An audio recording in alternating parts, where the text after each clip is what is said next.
Good morning, everybody. Today is Thursday, January 11, 2018. This is MMA Junkie Radio's pre-show, the show before the show. I am Ghost. To my left, MMA Junkie Radio's fight analyst, Dan Tom, back in New York. He's back!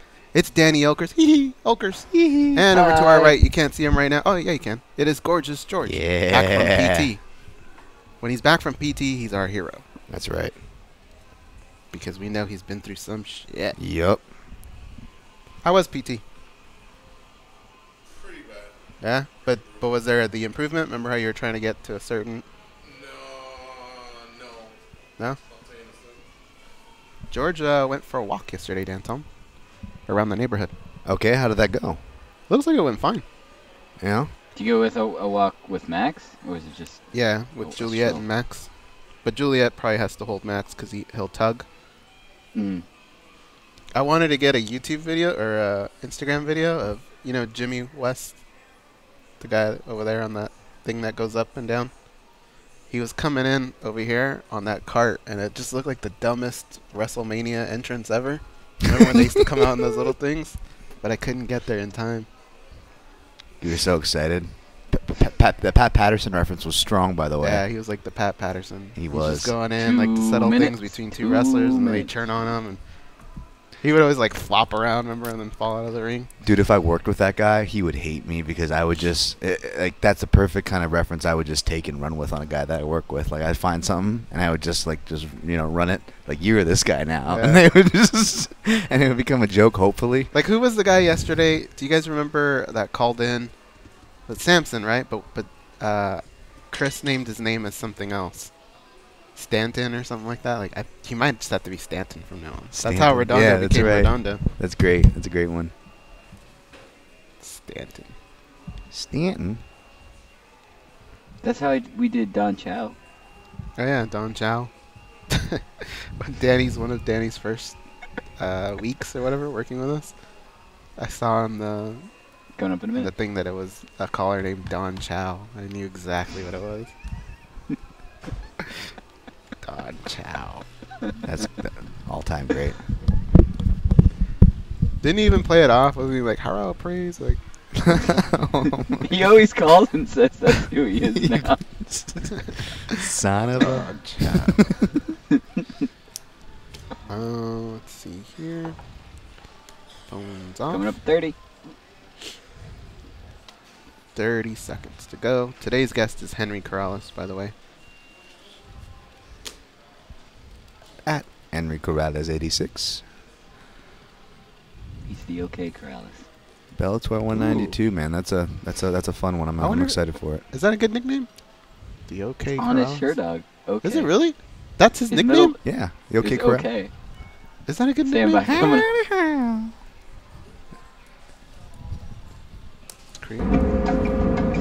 This is your captain speaking. We are making our descent into Las Vegas McCarran Airport. On behalf of our crew, we'd like to thank you for flying MMA Junkie Airlines. Now please fasten your seatbelts and put your tray tables in your upright position because the descent is gonna be a little bit bumpy.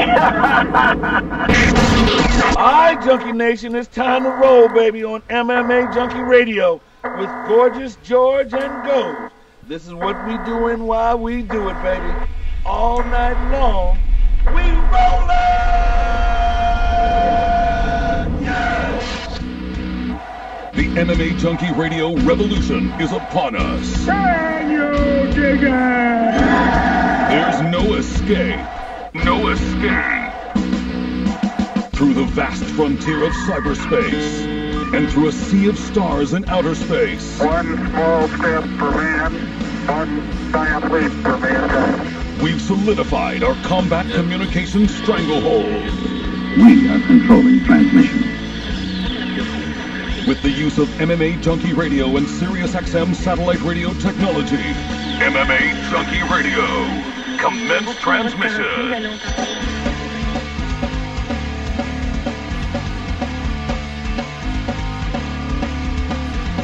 Live from MMA Junkie Radio HQ in the fight capital of the world, Las Vegas, Nevada. Here are your hosts, Gorgeous George and Ghost. From the fight capital of the world, inside the beautiful Mandalay Bay Racing Sportsbook, you are listening to the MMA Junkie Radio Show, the only show that matters. I'm your host, Gorgeous George. With me, as always, is the devious and dastardly Goes. Ari's co-host, our newest addition, Dan Tom. He's the fight analyst, and of course, back east, he'll handle all the producing duties. He's back. It's Danny Okers. Okers. What's up, guys? What up? What's up? Morning. I'm low on energy, man. Low on energy? You had to wake up early? I didn't sleep well last night. Last night I took a drive through what's called Loserland, and that was the history of myself, right? I have misplaced some important documents at home, and so I've been carrying a lot of old stuff. And granted, look, so I took a couple left turns and right turns, and some were like Nostalgiaville, and a couple other places where I actually had some good memories. But then there was a lot of things that I just looked at, stuff that I did because I've just been shredding, and every single paper I have to look at because I want to make sure it has to do with the upcoming tax preparations that we have to do, And so in doing so, I have to look at everything, one by one. And then as I'm doing that, now I'm just ridding myself of the stuff that's no longer important. Anyway, that just allowed for me to have a late night. I didn't get much sleep. I had to wake up early because I had to be a PT. And then I guess we had problems with my email. I did the guest list super early this morning, too.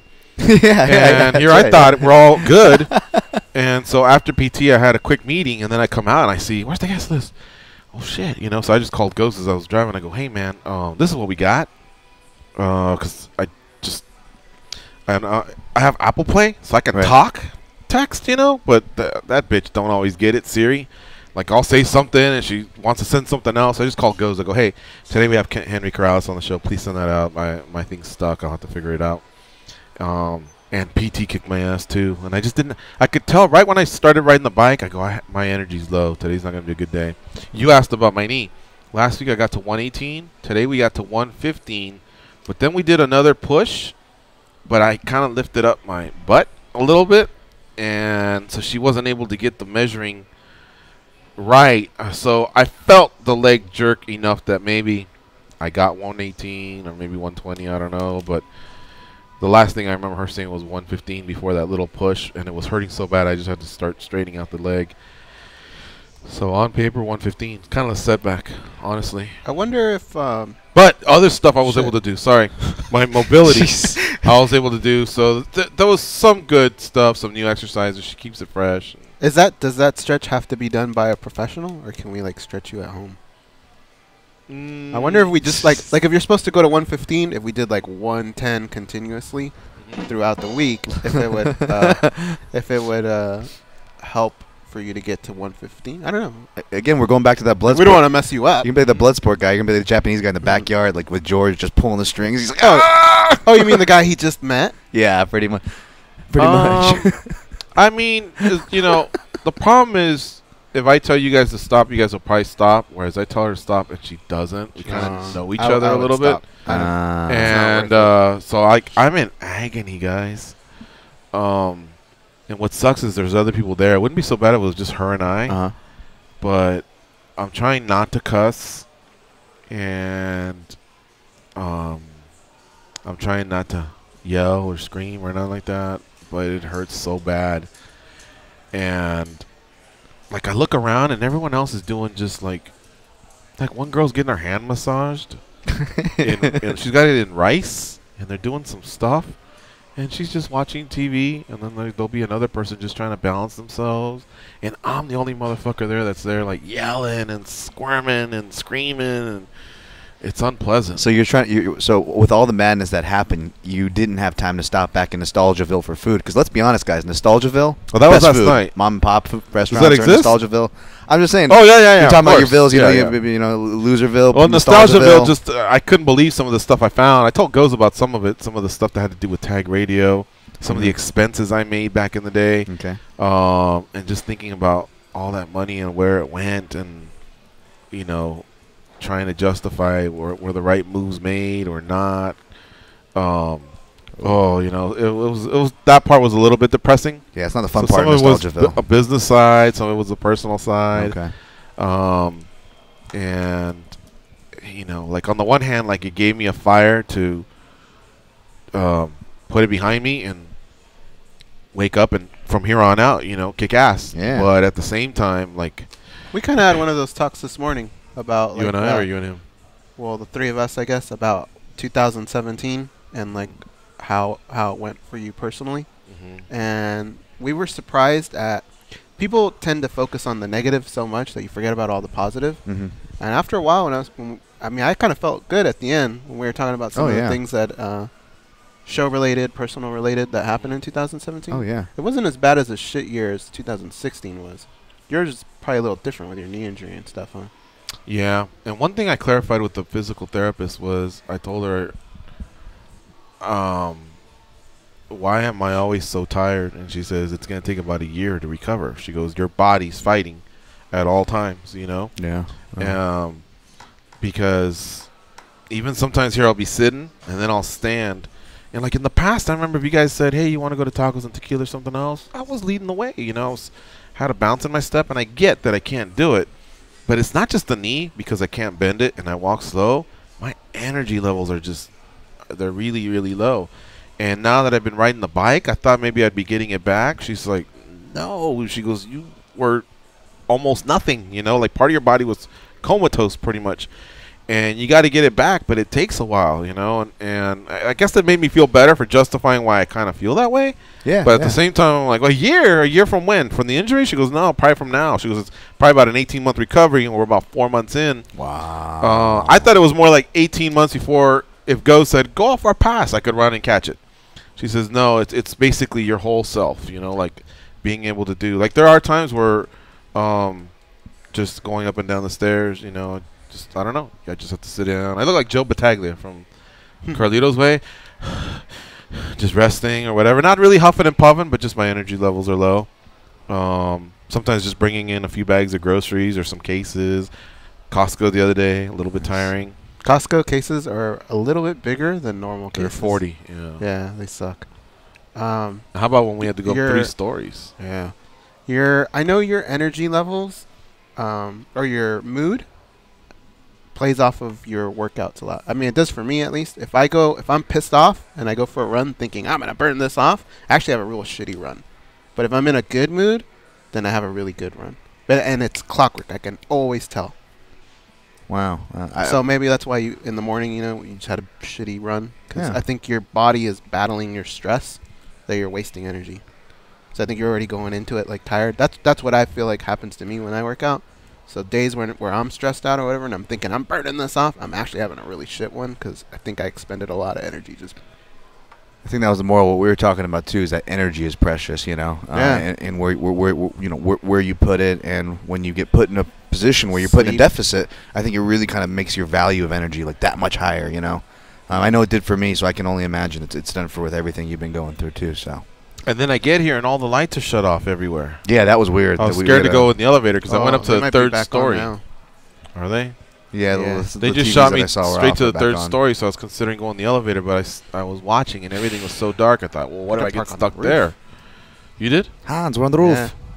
So I don't know. I think it's just probably some sort of an electrical surge or whatever. Go said it earlier. Henry Corrales is our guest today. We'll talk to him. He's a Bellator fighter, who's got a fight coming up in just over a week. What's that? I'm just happy. This is very I like good. Henry Cross. Yeah, it's good. Well, what's that noise? That's the Emperor from Star Wars. For some reason, he just gets really happy at one point. He goes, cool. Oh, okay. So whenever we're really excited. Did you ever see that movie finally? The new Star Wars? Yeah. Good or bad? It's hard to explain. I thought it was a good movie, but it didn't feel like a Star Wars movie. So it just didn't feel like a Star Wars. What about you? I haven't seen it You yet. haven't seen it? Okay. No. My Wookiee is out of commission right now, so I will see it hopefully within the month. Sounds good. We're getting near some fight cards. I'm excited about that. Starting things off this weekend with LFA. I'll be down in Costa Mesa. Let me know if you'll be there at MMA Junkie George. Funny enough, I'm not sweating the drive. Okay. I'm kind of looking forward to it. Yeah. So you play your music. I get to play my music, yeah. But for some reason, I was thinking, well, what if I get tired or whatever? But I think I'll be okay there. Not a podcast guy? Keep you awake and at least engage for that kind of a trip, you know? It's not a bad idea. We'll see. I might do that. Find something that you like at least. Yeah. I have the opposite. I get like Music I get too lifts me. engaged. Yeah, music kind of gets me going, and Yeah. podcasts get me so Podcasts will engaged make me that it think of starts to- shit Yeah. that I need to do. No, maybe. I just start I can see thinking that. of things in general, and I don't think I pay attention to the road as much. Where music gets me like into- Explains a lot about my driving then. Joe from H-Town was telling me, you guys should post older interviews because we talk about the history of the show from time to time. Mhm. And so I guess that would mean Like on grabbing the Throwback interview and just Thursday? saying, yeah, you know, these next 10 minutes are an interview we did back in 2010. That's a good idea. That's awesome. And the reason is because it was Daniel Cormier who has a fight coming up. Not just random. I think that's what he meant. But How it was long are interesting because SoundClouds? I found a document that was like could have been not a life changer, not even a game changer, but it just would have put some money in our pockets. And I think if people were to look at the legalities and everything, it's probably no big deal, right? Because they're out of business. I think so. Yeah, I felt like taking a picture and just showing it. I think you guys would have got a kick out of that. We've told that story before here on the show, but as far as like the legalities, I was stumbling upon just some cool stuff, some regrets, things like that from just the show's initiation. So what'd you come out of all that with? The Frank Sinatra My Way song playing in your head, hopefully. No, not my way. I was more like a Beachy way for some of the things I did.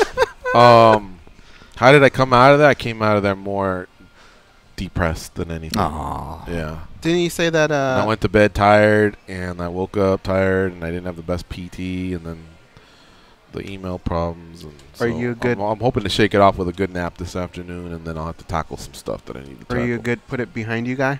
Yeah. I want to be, but I'm not sure. Mm. Somebody tweeted the other day, or posted, I guess, on Facebook. If we had beef, it was right around New Year's. If we had beef, we're good. Starting in 2018, everyone's got a clean slate. And I was like, ooh, I might share that or retweet it, whatever it is, and maybe just. And ironically enough, a buddy of mine from the past reached out to me. So I answered, I believe, politely and respectfully or whatever. I don't know what that means, honestly, but I'm carefully considering maybe that's something I need to do, be better at. Just, I guess, leaving the past in the past and going forward, doing whatever. I'm smarter now, and I guess if I recognize trouble, I can just peel away from it, But everybody's different, and I'm telling you, if for example, Dan, if you were to walk in the room and I were to go look at all this, you'd probably go, oh my God, like that's nowhere near what I know of you. You know what I mean? If I were to show you, well, 93, this was going on, 03, 97, whatever. It's a lot of it's completely different than what's going on here. So you got to know me enough that you're willing to work with us when we were able to forge this relationship. And that means that I left certain things in the past, So it could just be that in the past people change, who knows what. But I don't know. I got a lot of thinking to do. Maybe the drive will do me good in that regard. All right. Yeah, I think so. And, from what you're saying and, looking at our guest list, I guess that means the callers better be coming strong today, right, guys? It'd be nice. I'll be honest. The callers have been dookie, man.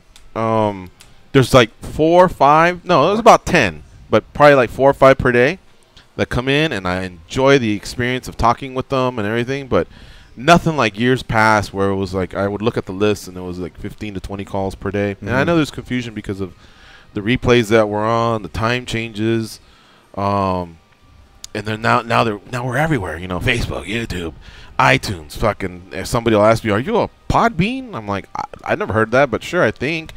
So apparently we're just listened to everywhere at different times. Who knows what? But yeah, anybody that's watching and listening, you're more than invited to call 866-522-2846 and discuss anything you want in this great sport of ours, mixed martial arts. And here's the other stuff. I got some nuggets I'm holding on to, man. Like some good news, where it's like 90 to 95% clear of big matchups and things like that. But we're just not in a position to either push them forward, or obviously I would never declare them here. If somebody asks me, there's sometimes where I'll give you a cute answer. Somebody asked me once last year, hey, DC and Volcan, are they the main event? And I go, I'm hearing they're not going to be. Now, that person immediately thought, oh, Connor's on the card. And that makes sense. Why would DC be the main event if Connor's on the card? But I had heard in the past that there was a really good chance that if Ngannou won, him and Stipe were going to be fighting. It just seems so unlikely because why would Ngannou fight 6 weeks later after UFC 218 and Stipe was still in these discussions where he wanted a pay raise? So I may give you a subtle, cute answer like that, but even though I've wanted to in the past, even though I've wanted to in the past, the editorial has said, hey, no, we have our proper channels, we do things in a certain way. So I really, really won't do that, right? Dude, we could write if you want a book, we could write a book on some of those stories. Yeah. Jesus Christ, of having things that we're not allowed to talk about. Dun, dun, dun, dun, dun. So anyway, we're sitting now, and I'm just, you just hear a lot of things, but there's certain fights that are coming up that they're little pieces of the puzzle that are starting to come together, and I'm pretty aware of kind of what's happening. But all that bullshit, for some reason, man, 9:30 to 10 a.m. is really, really busy times. And it's just as we're figuring out what we're going to do here, final run towards the beginning of the show. Yep. And so it's stuff I got to tackle later on, because anything I divulge will just lead to further questioning. Well, what about this? Or what'd you hear there? And, so we'll have to sort that out after the show. Let's take this quick call from Marco, and then we'll take Henry Corrales. I mean, usually the Bellator gang is pretty punctual, and then we'll start our breaks. So we'll push the breaks back a little bit further into that later in the first hour. That allows us to kind of spread our wings here a little bit here early on. Bullshitting, taking calls, covering the latest news. More bullshit, really more than anything. Sorry. Guess it was more of a session for GG here. Marco from Waco, how you doing, buddy? Marco from Waco Road, que pasa, Varos, and Dan. Yeah, I declare you guys forgiven for this year. Whatever you did to me in years past, it's clear as late. Damn, that's saying a lot. Thank you, Marco. Thank you, Marco. Thank you very much. I know you, Dan. I don't know you learned enough, Dan. So you're still on the docket. Hey, GG, man, on your PT. I mean, don't they have you like a steroids, a stem cell, freaking something to build that knee up? Because a year and a half sounds like a long freaking time, man. Yeah. Well, that's expensive, Marco, and I can't go down that route. Can I tackle that really quick? Yeah. The other thing, too, that I don't know that he's ever mentioned on the show is that his tear wasn't a normal tear. It was a really bad tear, and it was so bad that they had to actually shorten his tendon a little bit more than they would a normal person, which makes his PT even longer, his recovery. Yeah, about 95% of the people that I've told I have a knee injury, I think what they think is that they think that if I was a pro player, why wasn't I out on the field last Sunday? I think they're thinking along the timelines of what's it going to be, like 4 to 6 weeks? We'll have him back, like that thing. Yeah. A, I'm not a professional ball player. B, I'm a little older. C, was a very serious injury that I'll be honest, when I used to hear it, I used to go, oh, fuck, that's unfortunate. But I didn't know what it was all about. But it's basically the worst injury you can get. And that includes the torn labrums, the torn Achilles, the ACLs, the ripped fucking tendons in the elbow, you name it. Other than maybe severing my head or severing my leg or something like that, But same thing, dislocated. I mean, whatever, man. You name it, this is the worst thing. That's what my physical therapist told me. She goes, I don't get these very often. She goes, I'm excited to work with you, but I don't get these very often. But I know what I'm doing. Trust me. It's going to be a long recovery, blah, blah, blah. Now, to clarify, Marco, that means that doesn't mean like if you were to say, George, let's go grab lunch. I can walk there. I just hobble slow. And when I get there, I might be a little tired. I might not be, as talkative as I used to be or whatever. And then when I get home, I'm meaning to rest a little bit. What I mean more than anything is down to do anything. Like if you were to say, let's go hike Red Rock. And even though I'm not a hiker, I know that I could make 2 to 5 miles or whatever and get it done. Hey, let's go throw some passes. So the football. Okay, and I could cut and jump up and land without any fear. That's what the 18 months is, to get back to being able to do that kind of stuff. Hopefully we don't get no addiction to painkillers either, because that's the worst And that's thing. the other thing. No, Yeah, he's like the opposite of that. What if they told you take 100% of the medication? He probably took like 50. Yeah, maybe even less. Yeah, I have an addictive personality for sure, so I stayed away from all that. I've had a lot of pain, that's for sure, that maybe I could have done without. So yeah, I'm good there, luckily. Real quick on MMA, dude. So this weekend we got Vitor Bot Belfort, formerly known as Tia Titor. And, dude, you know what? He says he's retiring. I don't think he's retiring, because why would he retire in freaking St. Louis when he can be put on a card in Brazil? And I truly believe that even if he's done with the UFC, he's going to go to either ONE FC up there in, Ryzen in Japan, or Bellator is going to pick him up. Because I had a hard time believing that Vitor, win or lose, is going to retire, man. That guy, once he likes the freaking money that he commands, and two, he still believes he can do it, man. So I'm picking Uriah Hall to win this weekend, even though I still got no confidence on that dude. I don't know what his mental state is. But what is your take on Vitor Belfort, man? Peace out. Hopefully you feel See you, better. buddy. Okay, take care. I'm with him 100%. But this is the way I look. It's not just a Vitor thing. I think it's all of these athletes that are a little bit older. Now they're experiencing these giant paychecks. So I think the way they look at the end is, if you were to win and not take any damage, then yeah, I could see him taking one more to get that big paycheck. But if he gets starched or something like that, I think that's where the pressure from the family, everybody comes and says, all right, it's time. So if Vitor Belfort can get out without really getting hurt, I definitely see him doing it again. Yeah, and I think what happened was he did announce that the fight in Brazil was going to be his last. Was that Gastelum, my guys? Yeah. Yeah.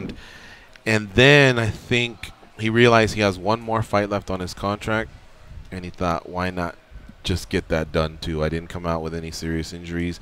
It's not in Brazil. It's not in some fight capital or anything like that. It's just in St. Louis, a huge city in the United States, but that's just kind of where he's at. When you drop a couple fights, you're obviously not going to have the pick of the litter. You're not going to be a main eventer. But I agree with Goes and Marco. I think what will happen is it's probably his last fight in the UFC, and then someone will come calling and saying, hey, we'll pay you $500,000. Show up over here, probably Japan, and he'll probably look at the wife and go, man, I can do it. I'll hop on a plane, go down there. And you don't have those are the guys that are probably 3-week camps, 4-week camps. They're going out there just doing their best, and the testing out there isn't as strict either, if you know what I mean. All right, let's get to our first guest of the day. His name is Henry Corrales. 14-3 overall. He has 5 KOs, 6 submissions, 3 decisions, and he'll be battling Georgi Karakanyan on January 20th. So that's not this Saturday, the following Saturday on the Paramount Network, formerly known as Spike. Got to hold you guys by the hand here. 9 p.m. Eastern, 6 p.m. Pacific. Your headline bout that night will be Douglas Lima defending his welterweight belt against Rory McDonald. You also have Chael Sonnen and Rampage Jackson mixing it up in that first round of that heavyweight Grand Prix. So that's Bellator, really, really getting off to a great start in 2018 with their card. Corrales and Karakanyan are featherweights, and Corrales joins us now on MMA Junkie Radio. What's up, Henry? How you doing? What's up, man? Thanks for having me. All right. Well, thanks for joining us here on the show. It's great to be part of a fun card, right? You're in a big city like LA. You got an awesome main event in Lima and McDonald, and then they have the heavyweight Grand Prix. I gotta imagine, just as a fighter on the card, I know you're worried about Karakanyan. That's your Super Bowl, but at the same time, don't you get more motivated to be part of those bigger cards? Yeah, definitely, and not to mention it's like right down the street from where I grew up, so there's a lot riding on this fight. It's getting me all excited. Yeah, I would say I wonder why a lot of fighters just kind of maybe sometimes you guys don't have a choice. Maybe you can share, but does Bellator ever give you the choice of, do you want to go to, the WinStar Casino in Oklahoma, or do you want to fight at the Fabulous Forum in LA? And how much say do you get once you've been a member like you have for, I think this is going to be your 6th fight? Yeah, I don't know. It doesn't really work like that, but either way, like I just fought in New York, and that was exciting because I've never been to New York. So all these fights are just as exciting as the last or next. So it's pretty cool. Kara Kanyan, high-profile name. You fought a few high-profile names, so I don't know if he's necessarily the highest because Strauss was a former champ, but at the same time, yet again, I think when it's one of those names that's kind of been around, and same thing. You have to amp up your training camp, your preparations, just because you're a veteran, but he's also a veteran. That means he's crafty. That means you have to make less mistakes. You know what I mean? As the fight continues to go from first round to second round to the third round. Do you feel the same way? The craftier, the more experienced the guy, the more careful you have to be at times? Yeah, absolutely. Strauss and Pitbull, they kind of took me to school. I took my notes, went back to the drawing board, changed camps, and I'm on a 2-fight win streak since I've been at the MMA lab with Benson Henderson and John Crouch and Eddie Shaw, and we've looked great ever since. And we're ready to get in there with Georgie. He brings a lot to the table, and it's exciting me. And really brought out the best in this whole camp. This will be your 18th fight. How much better are you now as you're approaching the 20th fight versus maybe how you would grade yourself your fights 1 through 10? How much have you grown as a fighter? I would say 10. When I got signed to Bellator, I was 12-0, 10 finishes with no fight IQ. It was just like, what's up? I'm going to fucking spar, I'm going to grapple, and I'm going to flip these tires. And it's just, there was no plan, dude. It was just go, go, go. And, I had to learn the hard way. And ever since then, it's just I've been progressing so much as a martial artist. You don't flip tires anymore? Not so much. Yeah, it's funny because those countdown shows that you watch, whether it's your organization or other organizations, they've evolved too. Do you remember when people used to wear the high altitude masks? People used to chop wood. People used to run shark tanks, flip tires, and run with little parachutes. Man, the sport's changed in front of our own eyes. All the training methods. Constantly evolving. It's pretty amazing. In strength and conditioning, when you're doing that, what's one exercise, even though it kicks your ass, you enjoy doing because you know it gives you a great benefit in those later rounds? For me, I've just recently fallen in love with the Aerodyne bike. That thing's pretty brutal, man. You really blow yourself out on that thing. How long do you do it for? We do rounds and 20 seconds on, 40 seconds off, 40 seconds on, 20 seconds off. A lot of just high interval training. Now, and then always, running bleachers and doing sprints and all that shit. It's pretty intense. Well, that's another thing I was going to say. What I've noticed too is there are a few things that have stood the test of time: skipping rope, running bleachers, or just doing your road work. 5 a.m. in the morning, throw the sweats on, and you get 3, 5, 10 miles. Do you still have some of the old school techniques that still work for you? I do, man. You gotta kind of got to do a little bit of everything, different and go with the seasons, when you're in between fights and stuff, you got to work other things. So you're constantly just staying busy and trying to evolve, but at the same time sticking to the tried and true stuff. What do you do more of? Brazilian Jiu-Jitsu, wrestling, or boxing when you train throughout the week? What do you seem to get more training between those three? I just picked those randomly. Oh man, it's pretty even right now, to be honest with you. Oh really? Okay. It's very close right now, It's it's about split down the middle. Maybe striking just a little bit more because of the mitt work. And when you're in camp and you're doing so much, you're not really able to grapple all out so much. So probably slightly working on stand up a little bit more just because it's less taxing on the body towards the end of camp. When you guys go face to face, are you guys gonna rep your area codes 562, bitch? Because I think he's 951 or 909. Is there any of that SoCal rivalry out there? Not really, dude. Not really. And he's a cool guy. We fought on our last 2 fights. We were on the same card, and after our last fight in New York, I fought Noad Lahad. He fought some other Daniel Pinata guy. And I was like, he fought before me. So I was like, dude, I called it to my coach. I was like, watch, we're going to fight next after I smash Noad Lahad. And sure enough, when I got the call, I was like, yeah, I knew it, dude. And I told my coach, and he was like, yeah, fuck yeah. But it's respectful, right? Or do you guys have a little beef? Yeah. Yeah, like I said earlier, dude, this guy has a lot of experience, and he's a big name. He's a top 10 guy. Dude, how could I not be excited to fight that guy? It's just a great opportunity for me, dude. No, I'm getting pumped up, too. There's a good chance I'm going to be there, too, because I grew up in SoCal. We're in Vegas now, but I like making them trips out there. Henry OK Corrales, our guest here on MMA Junkie Radio. Cruise down. He is fighting at the Bellator 192 card at the Forum in Inglewood, California. His opponent, Georgie Karakhanyan. Paramount is the new network they're on.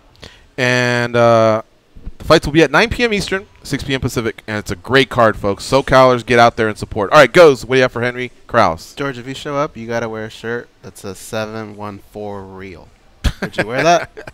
I don't know, man. I'll be in L.A. I don't know how much street cred I'll be having flashing the OC stuff. Henry, now when I look at this fight, I'm very excited to see both of you guys fight. The one thing that I want to see, though, or that I'm trying to envision in my head, is who's going to take command, because both of you guys are so aggressive. Do you feel like there will be one guy that does that, or is it? I mean, because if there isn't, it kind of leads to what a lot of us think, and that's going to be a firefight. Is that something that you invite?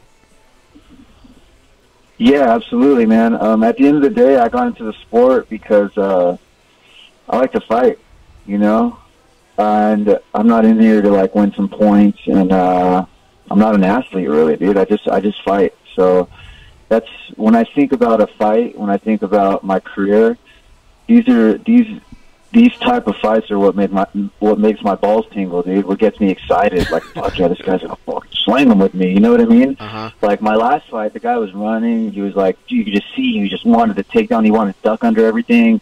And I was putting constant pressure on him, but, you know, I couldn't really I didn't really put myself in a position to finish him just because I was winning every part of the fight, and I wanted that second check. But it seems like with Georgie, dude, he's down. He's a rider. He's going to get in there, and he's going to slang him too. So what's up? Let's do this.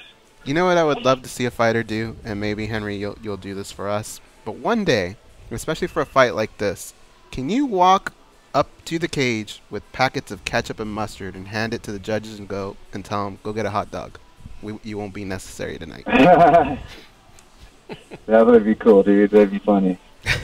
Hey, so some of the losses on your career, do you feel like eventually these are going to come around, there'll be rematches, and you'll avenge some of them? And is there one that stands out more than another that you really want? I definitely got vengeance on my mind, you know what I mean? But not from like a bitter standpoint. Like I mentioned earlier, these guys took me to school, dude, and they made me better, dude. So, but at the end of the day, like, I'm racking up these wins, to be honest with you, so I can get another crack at those guys. I know. I'm wishing Strauss a speedy recovery, and not even thinking about fighting him, you know, before just his health is number one, man. But Emmanuel Sanchez or Pitbull can get it, dude, and I'll do whatever it takes to get back in there with those guys. Henry Corrales, our guest here on MMA Junkie Radio. He fights at Bellator 192 on January 20th. And at the Forum, I'm always going to call it the Fabulous Forum in Inglewood. It went through a stage where it was the Great Western Forum, and now it might be something else. But to me, I grew up knowing it as the Fabulous Forum. Also on this card, Hoist Gracie's son debuts, Conry Gracie. Georgie Karakhanyan fights Henry Corrales, so these are two SoCalers mixing it up. Aaron Pico, a guest of ours yesterday, he's on the card as well. And our boy, Michael Chandler, he will be fighting Goiti Yamaguchi. So all that, in addition to Chael and Quinton, Rory and Lima. Great job, Bellator. All right, Dan, Tom, final line of questioning here for Henry Corrales. What you got for him? Man, I'm glad you ran through the card, George, because it is a fantastic-looking card. And out of everything you just named, I see Henry's fight, Henry. I see your fight with Georgie being fight of the night if I had to put my money down on it. Now, am I wrong in seeing that you guys matching up as a fight of the night, or do you see maybe a certain pathway you can take advantage of in this matchup?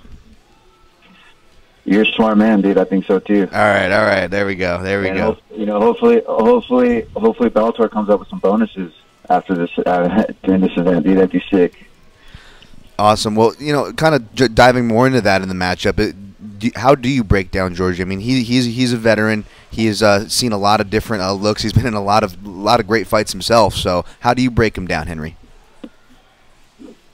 Again, dude, the guy has a lot of experience. He's no schnook, dude. He's gonna go in there and he's gonna do what it takes. Whether that means if he has to be patient or if he has to blast me, I'm expecting everything from that guy. But at the end of the day, you know what I mean? I gotta do what I've been training to do. I gotta do what I just do, and I'm gonna go in there and just bring that action. So, pretty simple, man. Pretty simple. It's just a fist fight in a cage for some money. You know what I mean? At the end of the day, so let's get in there and do it. All right, folks. There you have it. Henry Corrales joining us here on MMA Junkie Radio. Tune in on January 20th when he mixes it up with Georgie Karakhanyan. Thanks for the time, Henry. It's really been a fun chat with you, and I hope you have. The rest of your camp is healthy for you, a safe weight cut, and then can't wait to see you perform on January 20th. Thanks, guys. I really appreciate you having me. All right, take care. See you soon. All right, we'll see you. Damn, that's a nice dude, isn't he? Very nice, yeah. Wow. Yeah, that's all I can say. It's just a night. Like I can't wait to see him and go, hey, we had you on the show. Nice to meet you. Leave it at that.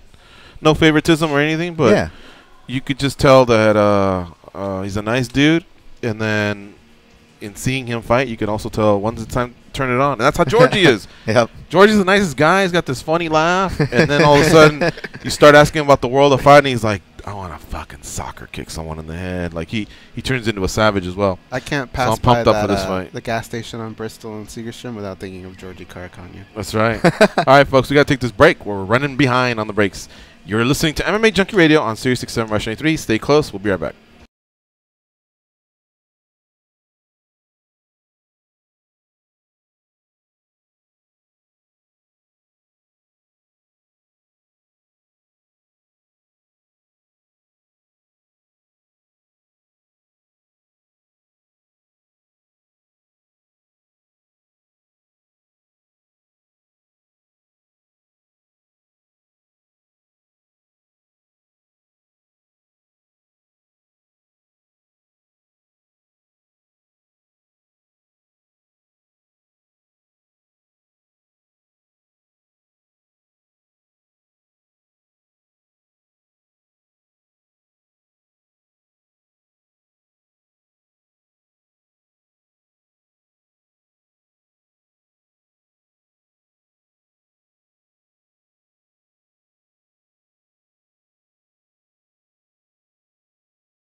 They are the stretch marks on the underbelly of the MMA community. But hey, stretch marks are the new tats. They are Gorgeous George and Goes.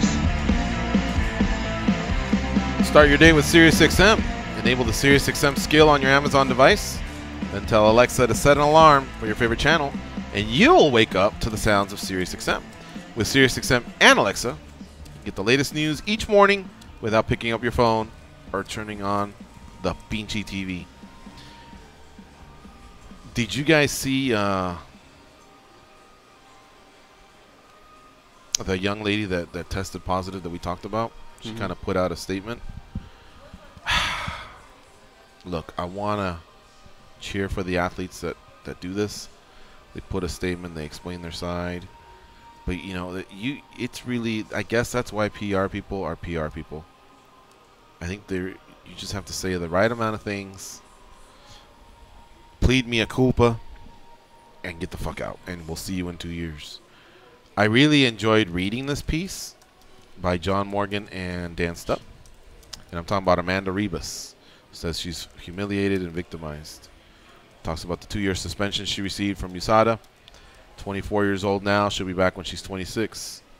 So she's 6-1 overall, but she hadn't fought in the UFC. She was going to fight Juliana Lima. And this was going to be on the finale. So this was something that happened last year. And she tested positive for Ostarine. You know what that is, Dan Tom? That sounds like something that superpowers ostriches, if I were to guess. But go ahead. Okay. Well, what it is, it's a selective androgen receptor modulator that's banned year-round. So as I'm reading through this, I'm kind of like, part of me is like, you go, girl, you know? But then she just gets to the side where, you know, likely due to a tainted supplement. If she was the first person that you saw that caught, and I read that, I'd go, God damn it, those tainted supplements. But because some people have been caught and they all blame it on that, you start to roll your eyes. Like, yeah, sure, tainted supplement. She also said there was another ingredient, clenbuterol, I think it's called, that's also forbidden, that she found when she examined all of her supplements, and she's lucky that one never showed up on her test. So then as I'm reading this, I'm starting to think, so it was just a matter of time. And once again, I use this phrase for the actual fights, but now I got to use it for USADA. It's on you, right? Right. Either don't take anything, because she even says the market in Brazil for supplements is just bad. Well, then how do you trust it when you know that it could cost you 2 years? It's basically back on you. If you have to take the supplements, because Demetrius Johnson says, I don't take anything. He just drinks water and eats food. He doesn't take any pills. But he doesn't mix up any shakes. Good. Right. He doesn't mix up any shakes or anything like that. It's just, that's what he says, okay? And I'm thinking, all right, if you're not going to do that and you are going to add a little bit of a powder here or shake of this here or meet someone who hands you a bag and you hand them money, whatever, then you have to do your homework and find out, can I take this? Otherwise, this is what you're left with. And I'm sorry, young Amanda, we'll cover you when you come back. But as I read this, it's still your bad, and I think she is admitting fault, but there's also still just some blame going on. As she's backing up, she's like, you know, like, all right, it's my fault, but y'all some motherfuckers over there too, you know, and there's some dirt, you know, you see what I'm saying? Rather than just go, that was my bad. Lead me away. Put the cuffs on me and lead me away. I overreacted, but you probably shouldn't have said what you said. Right. And so, you know, oh boy. It was just it was one I had to read 2 or 3 times. She's very promising too. Yeah, like, I'm hearing the same thing. And what sucks is all this could really be true because like, we don't know her, and so you tend to give everyone the benefit of the doubt the first time. But what do you do because of that? She falls under that. She's just falls under MMA fighters in general, and you know what? There's so many others that say, nah, they have to know something. It could be true. Could be true, but what do you do because of that? Because this isn't the first time this has happened, right? If you go on MMAJunkie.com, once a week this happens. Yeah. So because you know that this has happened, what adjustments in your life do you guys make? After the first person that popped, I would have said, stop right there. Coach, I know I got jiu-jitsu at 9 a.m., but I just read on MMA Junkie what happened to JDS or what happened to, pick another name, Gleason Tibau or whoever, right? And I'm skipping Brazilian Jiu-Jitsu. Those 2 hours of Brazilian Jiu-Jitsu are not as important as what I'm about to do. So you hang up on the coach, And then you go through all your cupboards and start taking everything out, even the stuff you haven't taken down for 6 months or whatever.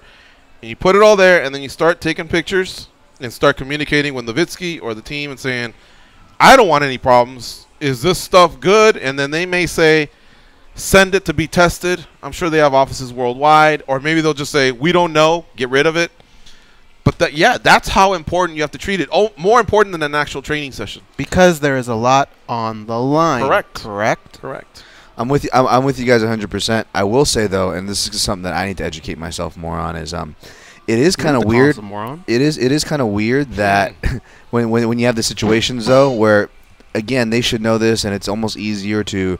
It's just as easy to look on their website with the way you go on it and it lists all the supplements as easy as to say, hey, you know what, I don't need the supplement. In theory. But what about these fighters like her or like KGB Lee who are kind of coming in to the UFC, and we've seen that it kind of burns them. I think maybe Emil Meek, who fights this weekend, had a similar issue when he was coming over to where.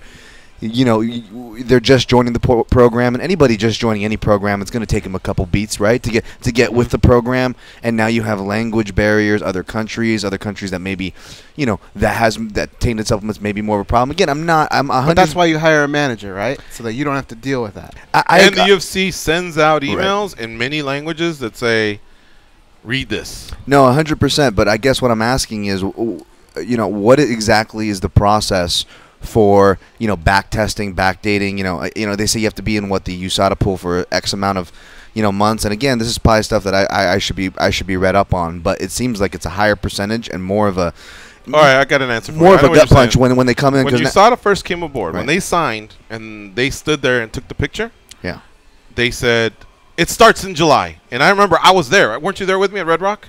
Yeah, in Vegas. Right. When they were taking their pictures, this is what we're doing. This is the big announcement. I remember they go, it starts in July. So I think it was like a December type of announcement. Mm-hmm. So for one, there was already those types of warnings. The camps get it. The coaches get it. The PR people. The managers. The emails directly to them. Okay? And so they had that kind of prep time for, I would imagine, maybe most of these substances that can, they need to go through your body, Right. I would say that if you were a new fighter and they called you and said, we need you. How'd you like to fight on 12 weeks' notice? Welcome to the UFC. If you had any of these types of problems and you knew you were about to enter, because remember, you get that that pass in. Right. You don't have to be part of the protocol or whatever, the testing for 4 months. Yeah. You get that pass. If you know that if you have something going on, you go, God, as much as it pains me, I can't do it, Sean. I can't do it, Mick. I can't do it, Joe Silva. I just can't do it. Hell, you may even be able to be honest with them and go, hey, listen, you guys do that testing, and I'm not so sure what's going on. And I would imagine they may have to understand. You may not get that call for another year or two, but it's still better than what could happen. So I think all the fighters always had an opportunity to figure out they're out or figure out a plan so that they don't get caught. So here's what we're going to do. You've heard our opinions, right? Let's take a break, come back, and you hear Joe from H-Town's opinion. All right, you're listening to MMA Junkie Radio on Sirius XM, Rush 93. Stay close. We'll be right back.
Hey, idiot! Yeah, you. Can you please tap that rather large fellow on the shoulder and tell him it's time for more Said he'd rather MMA wait Junkie for the Radio top. with Gorgeous George and Goes? Thank you. SiriusXM is giving our subscribers the chance to win an opportunity to go to Minneapolis, Minnesota for Super Bowl 52. One grand prize winner will receive a trip for two, including airfare, 3 nights hotel stay, and 2 tickets to Super Bowl 52 on February 4th. If you're a football fan, this is the ultimate prize. No additional purchase is necessary. For official rules and to enter, go to SiriusXM.com/Super Bowl. Do that before January 24th. The NFL entities as defined in the official rules have not offered or sponsored this sweepstakes in any way. All right, our caller is going to appear in a few minutes when we come back at the top of the hour. That way we don't have to rush anybody off. But the other day when Dan from Oregon called, he had a question that we couldn't remember, and Junkie Nation came to the rescue. He wanted to know about CM Punk versus Jean-Claude Van Damme, remember?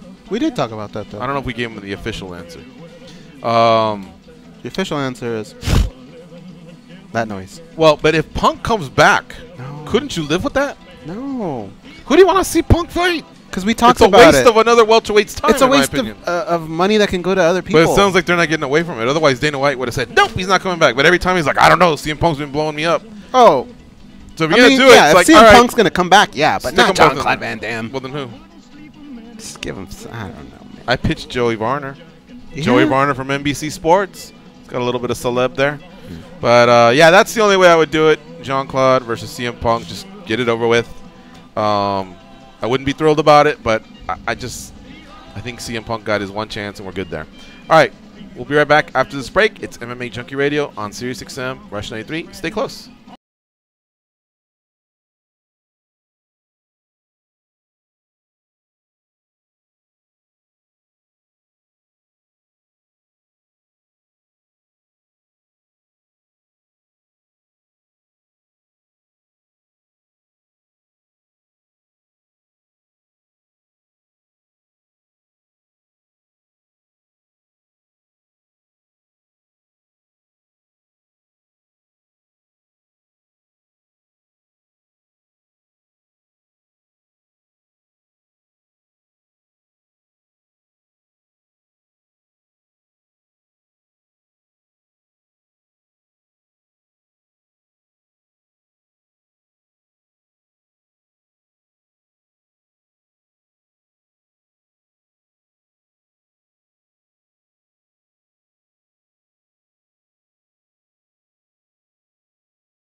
right, here we go. It's the second hour of the MMA Junkie Radio Show.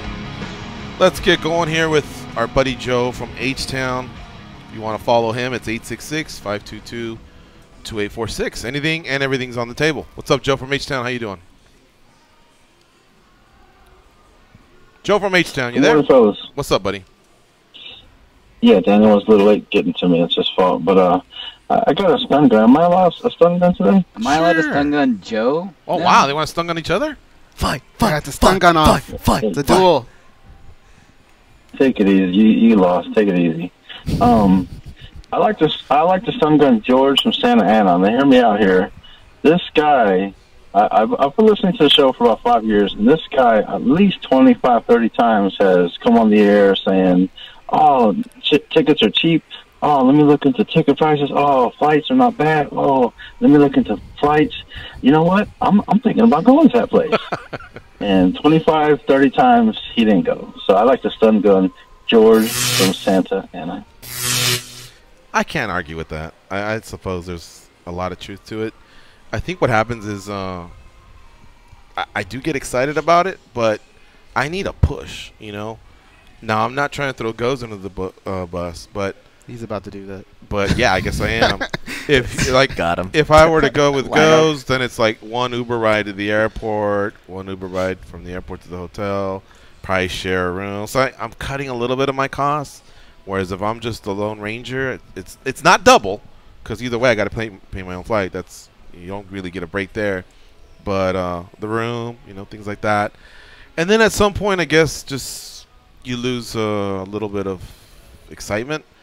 Whereas, like, if it was a group of 3 or 4 and they said, "Let's do it, buy your ticket," oh, fuck, I'll do it. I'm real impulsive. I will do that. And then once it's done, I go and have a good time. But once I start doing that, and then, you sure? You've been bitching about money or this and that.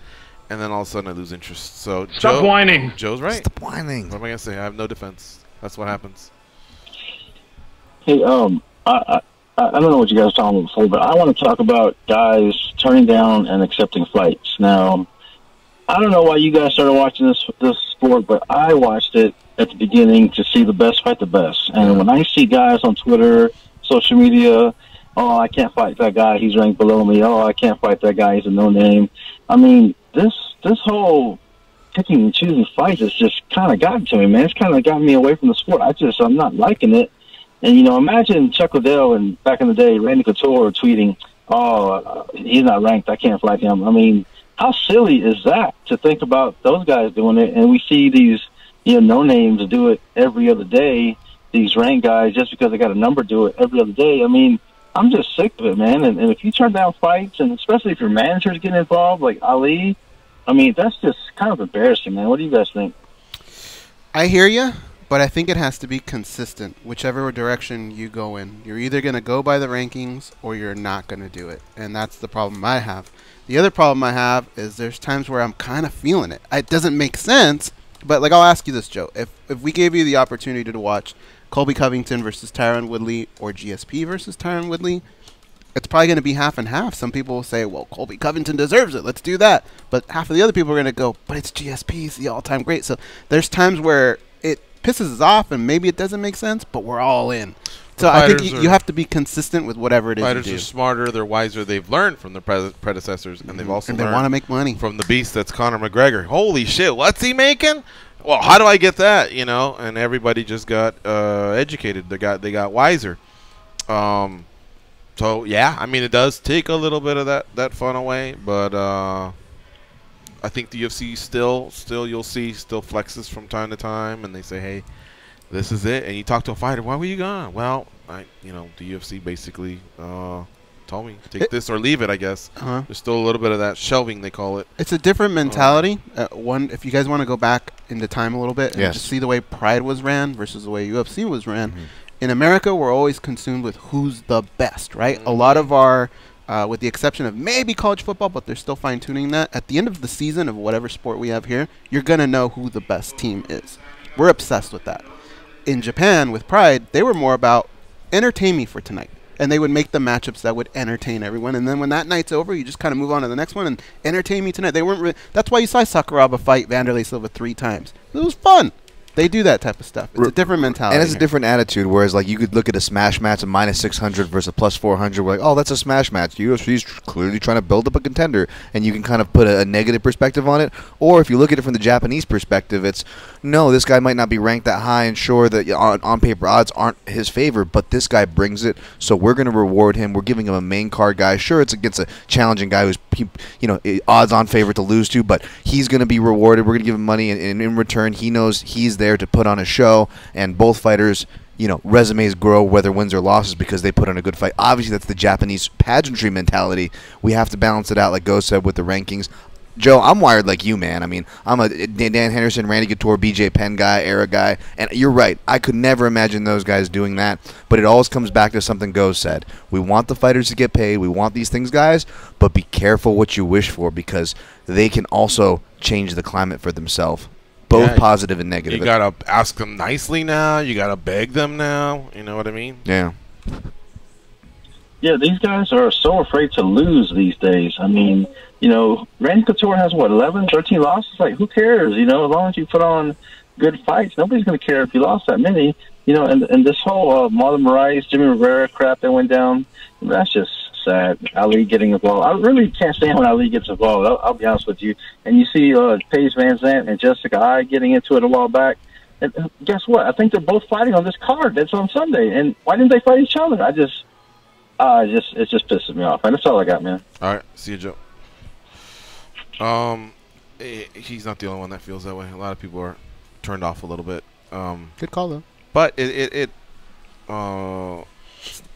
kind of getting headed more in that direction. I think fighters just have to protect a little bit of that real estate. The one good thing, though, is all it takes is a loss, and you come off that perch a little bit, and all of a sudden your negotiation tactics aren't as strong. So, it sucks. It's not like we wish that on someone. We definitely want everyone to make money, but if everyone wants to be happy at all times, then there's going to be some suffering, Yeah. on all sides. No free lunches, right? Yeah. Demetrius Johnson had his surgery. Did you see that? Yeah. Shoulder. Nothing serious that'll keep him 9 to 12 months out, which some shoulder surgeries have done in the past. He expects to be back in 2018. Similar almost to Tyron Woodley, and I believe it was the same thing, stem cells. So I would imagine that the TJ fight is still available to be ran. And for Ty Woodley, boy, I really thought the Colby Covington and Tyron Woodley tough gig was going to be theirs. Mm-hmm. I also figured they would fight at the end. And as upsetting as that might be to RDA is just always giving me that inclination that he's okay. He can live with it, A lot of those guys, it's like they put up a front, and then in the end they go, all right, give me the other one. And then there's others that really put up the front, like Nate Diaz hasn't fought in 16 months. Apparently he's just walking down the aisle with Conor or no one else. It's that payday, man. Okay. Rivera, that name came up. Yes. He turned down Moraes. He says that ship sailed, the Moraes fight. He really wants Garbrandt. Yep. What do you guys think? Who should Rivera fight? I'm not opposed to that. I think they both make sense, to be honest. And just kind of touching on that Rivera Moraes situation for what it's worth, that was a weird one. Because I like all those guys, but they didn't really. Neither of them really came off too well in that. So I don't know how that's going to be put back together. But I wouldn't be upset with a Garbrandt matchup. I think that makes sense as well. Let's say us three were in a stadium watching football. Obviously, if we were one of the officials or if we were on the sidelines, we could probably hear everything, right? And know, oh, that's why they were pushing and shoving. Oh, that's why they made the call. Sometimes you'll see stuff and go, is that a coach and a player arguing? What's all that about? You don't know. Then you watch inside the NFL and you see behind the scenes, oh, we're three guys at the top of the stadium going, what's going on down there? From what I could tell, it looked like the Moraes camp maybe played a game on Rivera prior to UFC 219. It didn't work out. So, believe it or not, as much as I like Marlon, I've always gotten along with Ali. I'm kind of on the Rivera side where that ship sailed. Yeah. Because it seemed like some games were played there with 135, 138, 140, 145. He kept saying sign. The other guy didn't sign. So I'm on the side of Rivera going, now I'm looking at Garbrandt. Because Garbrandt is higher profile than Moraes. Not by much, but he is a former champ. And if Garbrandt is told you ain't fighting until Dillashaw fights DJ, then I think that also makes sense for Garbrandt. Now, Cruz is the only other person I can think of that's like, hey, hold on a second here. I got to say in all this. Him and Asuncao. But Asuncau's always been a guy. Just tell me where to be. He never really put his foot down.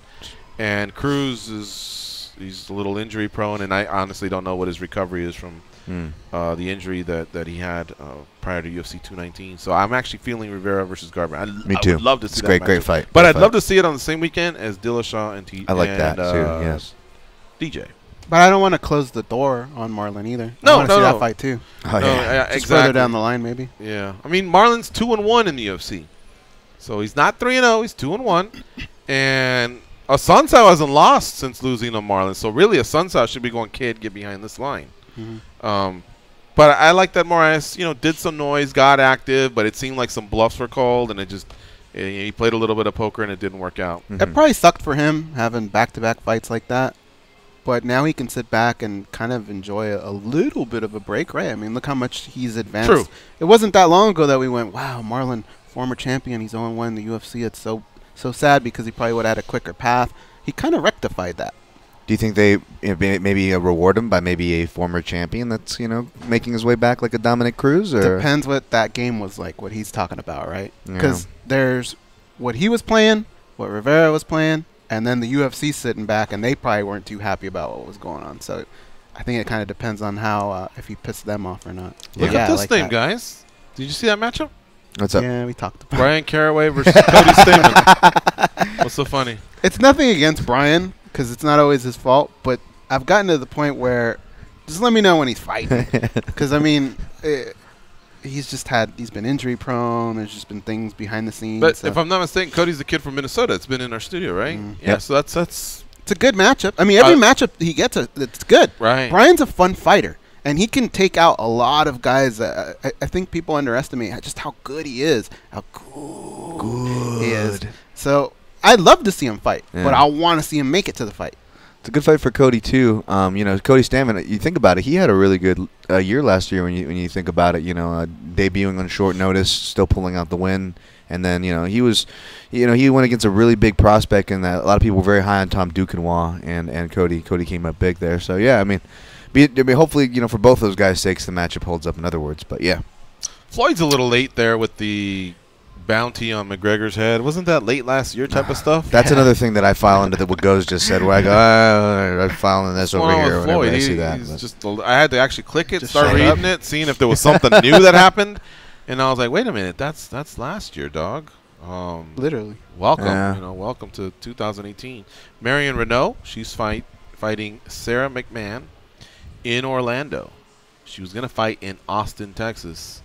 And Tanya Evinger got hurt, right? Do I got that right? Yeah. And so now it's Sarah McMahon who she's booked against versus in Orlando. Sarah had she had a foreign fighter booked, and so now that fight's off. So we're always talking about what's next for 35ers. Yana and Kovanovic. Let me see. I'll just click the story. I'll tell you who it is. Sounds like someone that you see Edson Barbosa. Yeah. He's ready to return in March too, man. He's shaking that loss off pretty good. She was slated to fight, Yana Kunitskaya. No. Yeah, that's right. Yeah. Speaking of the ladies, Amanda Nunes has a new role with Invicta FC. Is that? And that role? I'm just saying. You want me to continue or? Yeah, sure. Yeah. Really? Because if it was me, I'd be like, good for her, and I just move on. I'm just really. The women's MMA scenes, like, give me the great fights, and that's it. All the other stuff, I'm not there yet. What's her role? Fuck. All right, have you been to an Invicta? Yeah, dude. Souza and Hill was a great fight. I saw it in person. Oh, I was with you with one of them, but okay. And nothing. Still like watching it. No, some really really good fights. I've enjoyed some really, really good fights over the years. I was here for Tate versus Kat. You've seen them all, right? You've been to, but it's only the best that I like to see fight.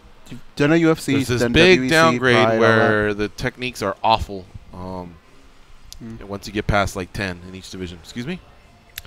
I said you've seen all the organizations pretty much. I mean, with the exception of maybe like Horizon. Yeah.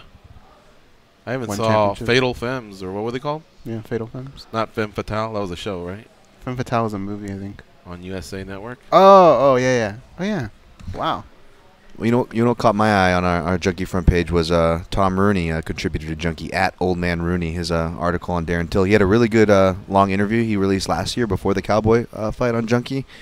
And I guess I didn't read the particulars, but I guess Rooney followed up with Darren Till, and he's like still living in his uncle's basement, got a bus pass, and I don't know how lavishly he's living from the sound of that headline, but that's something I definitely am going to go check up on Junkie when we get done here. I like Till. From the minute I first saw him fight and he started talking Portuguese and had that accent and that swag, I've always been a fan. What are you doing over there?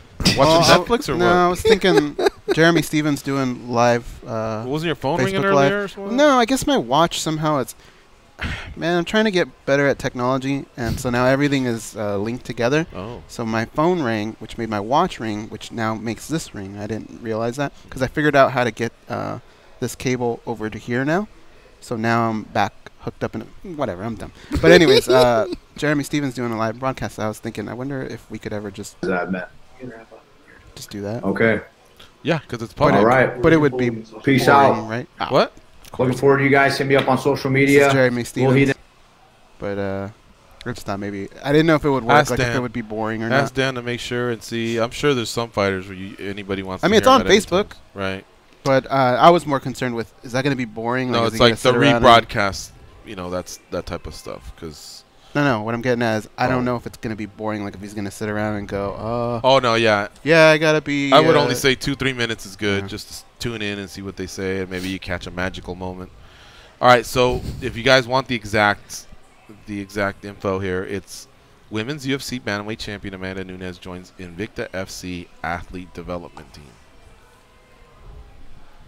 She will be tasked with further solidifying the deepest roster in women's MMA. The agreement's core responsibilities will include assisting with the matchmaking process to create compelling fight cards and identifying. Oh, this is a nice role. That's a serious role. It's a great job. Yeah, there's some matchmaking in that shit. It's kind of like I thought it was going to be like an ambassador. She shows up and waves, and then she bounces. Yeah. For Combate America's Nicodelli, she has kind of like a similar role, it seems like. Very cool. I didn't see that coming, especially. But I mean, good for her. I'm sure it's a good opportunity. But you always make you question. That sounds like a serious job, and there's not much more serious jobs you can have than being a UFC champion. So, whose side are you on, Nunes and Cyborg? Picking winning. No. Who's like? It looks like to me. I agree with Nunes. That fight should happen. Whereas Cyborg wants Megan if she's ready, and if not, Pam Sorensen. If Megan's ready, you still think the Nunes fight should happen? No, if Megan's ready, then it should be Megan. That's my stance. If Megan's ready, it should be her. If not, then it should be Nunes. Right. Same here, and I will give credit to Nunes because I wouldn't think initially that would have been a fight. Maybe she would have wanted it, and even before what we saw with Holly going the distance with her, Nunes has been pretty vocal about that. So props to her for wanting that. Yeah, no doubt. All right, let's take this call from Dan in Oregon. Yeah. What's up, Dan? How you doing? What up? Man, I was just looking into that. And the Lioness, she tweeted on the day of 219 that she wanted the winner. So it didn't even matter who won the fight. She wanted the winner already. Yeah. And I threw this out there, and the great Misha Tate from the channel retweeted it. Shout out to her, man. I wanted pretty much build it like a 4-women tournament. Do Cyborg versus Nunes, but on the same card, we got to build a contender, man. That's what the UFC used to do so well. You put on there Megan Anderson versus Cindy Danois / whatever 145er you want to insert into the division to take a slaughter, because we really want to build up Megan Anderson. I'm just thinking as the UFC. I'm thinking as the UFC here, and I'm just say we want to get Cindy a payday, man. She ain't going to get paydays if she ain't outside the UFC, and we can really build this thing. She actually submitted Megan Anderson before. It's going to be great. I don't know what do you do with 135 then? What do you do with 135? You let them build up a little bit, because who do we got down there? We got Raquel Pennington, who got in a car wreck, and then a bunch of people laying around. She may not be able to. Jesus Christ! Jesus. Well, listen, he's half right. Raquel can't make this fight, but this doesn't mean she can't make that next one. I mean, now you're. And Pena's 3 days away from her due date, so I imagine, let's say the baby's born on January 15th. Then in 2019, she'll be back. McMahon's got her fight coming up. I think they've always wanted to see what they could do with her, but she just happens to drop these key fights. But, okay, for one, Dandois has beaten Megan Anderson. I don't know if you know that. So let's say they fight. It could be 1-1. I'm just good with Nunes and Cyborg. If you were to tell me on the same fight card, Megan Anderson's fighting so-and-so, fill in the blank, it don't matter who, I'd go, well, why isn't she fighting Cyborg? Because that's an actual 45er who is an Invicta champ versus a UFC champ. I think it's got a lot going on. But because that's not the case, then put Nunes versus Cyborg. Let 35 figure itself out, whether someone gets healthy or someone gets a quick 2-3 fight win streak. And that also gives us another 6 months to either figure out if Megan's can fight, I guess personal problems, visa issues, whatever it is. And maybe a few more 45ers sort things out themselves. You know what I mean? It just buys us time. Look, I'm a big Cindy Danoa fan, but it wasn't that long ago that a lot of people were saying, whoa, we don't think she's UFC level, and the UFC let her go. A lot of people didn't even see her fight in Ryzen. Now we're going to throw her into a tournament? Yeah. Like, so close? Like, that just seems off, guys. Like, now I think we're just grasping for stuff. Right. Whereas we might have Cyborg to versus that, Nunes is really a great fight, right? Mm-hmm. Even GG, who's not the biggest WMMA fan, line me up, take my money for that one. Right. I'm into that one. Hopefully it'd be in Vegas. But all that other stuff that you guys are talking about, it's like, whatever. What else, Dan? That it? No, man, let's build on this. As far as Dandois goes, there's a couple more reasons. For every reason that Ghost just mentioned. All right.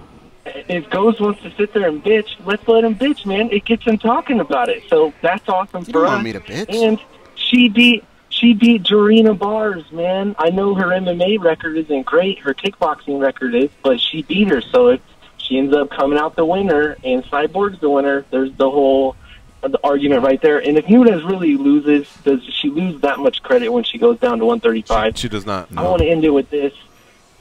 As far as St. Louis goes, man, we got so much going on this weekend with freaking Invicta on Saturday and playoffs, and then Sunday, and then this card.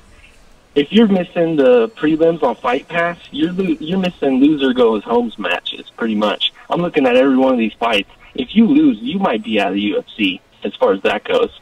Going on the strike or on the prelims, man, we got all types of Missouri locals with Krause and Cummings, and Elkins is on a fight win streak. If you're not at least watching the Elkins fight and then jumping on to the freaking main card, I don't know what you're doing.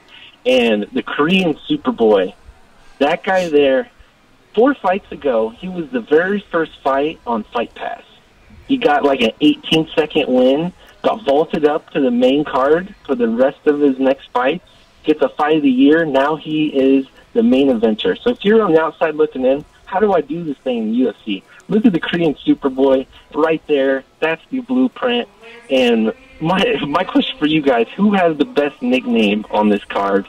I'm going with Matt, the Steamroller Frivola.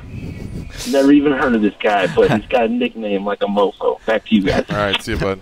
I got to jump in on the steamroller Yeah, thing. Me and Goz watched him live at Dana White Tuesday Night Contender Series, and his corner was the best because they just kept going steamroller, saying it over and over. Even Monster Lobster from Tough 5 alum was there. He kept saying going steamroller, Fravola, and they went nuts, those guys. So I'm with Dan for that, and I will say the prelims. Dan's right, underrated. Obviously, way more prelims than main card, but pound for pound, I think there's going to be way more finishes and more action on the prelims card, guys. I think we could actually get some decisions on the main. Still good fights, but yeah, prelims is going to have some action. And just to be clear on something, I have no problem with Cindy coming back and fighting for the UFC. Right. She got cut after 1 loss. I just had a problem with his card of her versus Megan on the same night of Nunes versus Cyborg. And the reason I had a problem with it is because if Megan's healthy, she should be fighting Cyborg. So that's what I wasn't too thrilled about, was just that matchmaking that he had going on. Yeah. All right, let's take a break. You're listening to MMA Junkie Radio on Sirius XM Rush 93. Stay close. We'll be right back.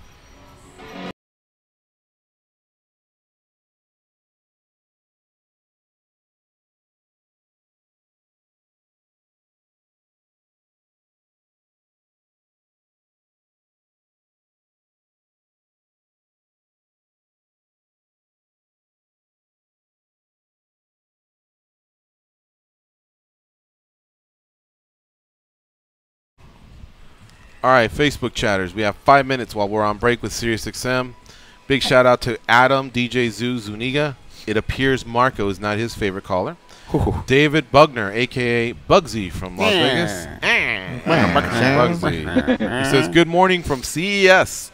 The hell with CES. Stumble into that AVN room. I think the porno actors are in town. Get that Facebook Live going on, Bugsy.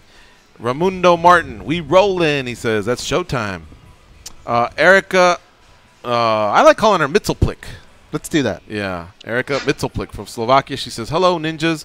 Good morning to... And go show me a picture of her. She's very, very attractive. She has beautiful, beautiful eyes. Yeah, well, I told her... Because she reposts our feed every day. So I said, hey, thank you for the support. I just did it too. But can you maybe one day call in? And she gave me the most broadest answer of all time. She said she will call in this year. Really? Yeah. I was hoping maybe like, hey, sometime this week, a couple weeks, sometime this year. But she will. She could have said sometime this week, sometime before January, sometime in the spring, sometime before kids go back to school.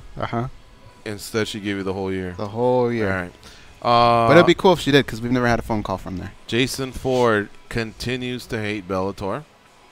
Danny Okers, that's our producer. He's in there as well. Kate Price says, Go's coming in with the female fighter support. And Gigi, you're not far off. Most female divisions. Thank you. She says, have a huge talent deficit after the top 10. It's so true. Thank you very much. It really is, man. I thought Katie Price had my back, and then she... It Ooh. was one of those where she lifted my arm up, and we were like this, and she clotheslined me. Well, she thanked you. She thanked you for the female fighter support, but... Dan, you know exactly what I'm talking about, huh? Thanks for backing me up. Let's see here. Ryan Caddick says, we need to call more so Marco stops calling. That is one way to do it. If you guys call more, that's less opportunity for Marco to call. Like the Marco's voting the only campaign. one there if we're going to take us. Exactly. It's like the voting campaign. We're going to milk that dog. If you don't vote, this guy will. Explosive takedowns, jaw-dropping KOs, and electrifying submissions. If it happens in the world of mixed martial arts, we're talking about it on SiriusXM Rush 93 and the SiriusXM app. From cage side to ringside, we're bringing you closer to the action every day on SiriusXM Rush 93 and the SiriusXM app. Okay, switching to the YouTube chat. Don Piccolo, a.k.a. Don Cho. He's chatting with Jay Zen. Tommy LeBlanc also chilling in our YouTube chat. Knuckled Up 101 as always, hanging in there. He's kind of one of the leaders. He's kind of runs that yard. Yeah, you gotta assign a team captain to YouTube and to Facebook. I think Knuckle Up 101 is one of the team captains.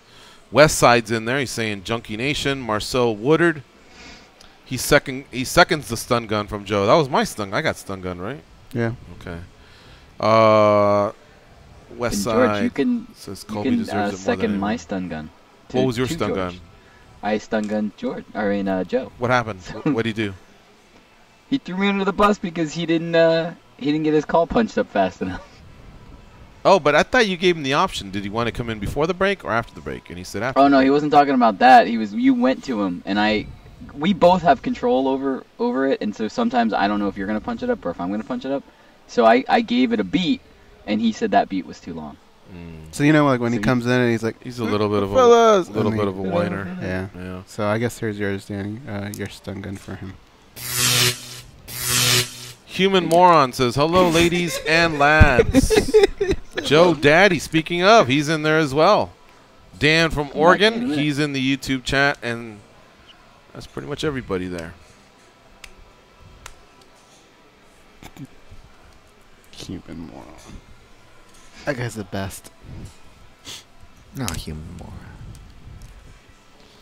I want to know what you can share our stream on Facebook, on your page, or if you have another business page, if you'd like to. We wouldn't ask you to do that every day, but once in a while, just because you never know how many of your friends on Facebook might actually be fans of MMA that would like a show like this. So anybody that does it once a week for us, once a month, once a whatever, we're appreciative. Hold on. Stop. I want you to see something Dan just did. Is that a whole candy bar and you just saved that one little piece? No. This is a small bar. Oh, okay. Dan Just picture a Snickers bar, and then pulled out like 10% of it. You were like so he had angry. saved it. Coming back so much. He's like, I'm gonna get to that last piece.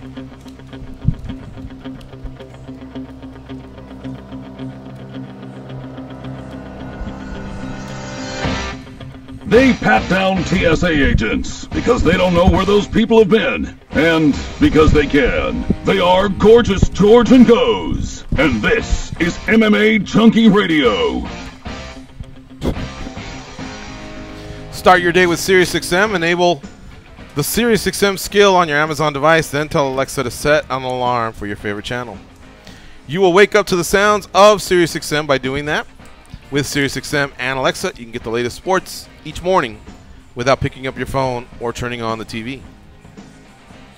Can I do a stun gun? Sure. Yeah. I'm gonna stun gun Danny Okers. Danny Okers just put in our group page, guy slides down icy driveway. It's really This is funny. what happens when you miss work, Danny. We went through this yesterday, and we laughed know. our asses off. Did we do it on the show? I've been sitting over here laughing really hard. I can't stop watching it. Dude, that guy does slide for a long time, doesn't he? He sure Why didn't he does. just bail out and just jump on the grass Where like, can right people away? see that? On your page? It's been everywhere. It was on ESPN. Just put guy slides down icy driveway. You'll Have find you seen it, Dan? Mm-mm. No. That's oh hilarious. God, dude! Some guy Yeah, I that put it steps in on the his group, but driveway Dan and hasn't seen it. just slides all the way down and falls. Speaking of stun guns and typical, or not typical, but scenes of violence. You know what? One scene of violence that I'm tired of seeing that I feel is being overdone. Is people taking, in movies and TV shows, people getting shot in the arm, especially when it's a good guy because they can't shoot him anywhere crucial. Like, I can't tell you, like, you could probably line up all the superheroes on all the protagonists on all the films and TV shows on Netflix, and they all probably have like scars in their shoulders from just taking rounds in the arms over and over again. Like, I just feel like I just random note, but I feel like I see that all the time. I'm shocked that Bruce Willis in Die Hard. I don't think he got shot. Right, of all the bad things that happened to him. No, he took a round in the shoulder. Did he take one? Yeah, Alexander he gets Goodenough shot in in the the shoulder. first one. Oh Yeah. man, there was so many bullets flying in that movie. I thought he'd be more jacked up. How did that catch I him? think he gets hit in the shoulder in almost every one of the Die Hard movies. He does. Well, there's one where he shoots right through himself, right, just to kill the bad guy. That's true. No, he has like a wire in his shoulder in like the third one. And the funny thing is, if you look at Bruce Willis, he like jumped off a roof or something when he was a kid, and he has like a big scar on that same arm already that looks like a bullet and a wire already tore through it. So it's like every stunt coordinator in the movie, like, hey, let's use that. Let's make that into an injury this movie. Why do you like that movie so much? What do you like the most about it? Die Hard. Yeah. I just grew up watching it. It's great. It's a great melding of action and comedy, which I think the 80s did really well, and I'm sure you guys will co-sign on with me on that one. Whereas today, the action is over the top. It's too much CGA. Don't get me started on Michael Bay.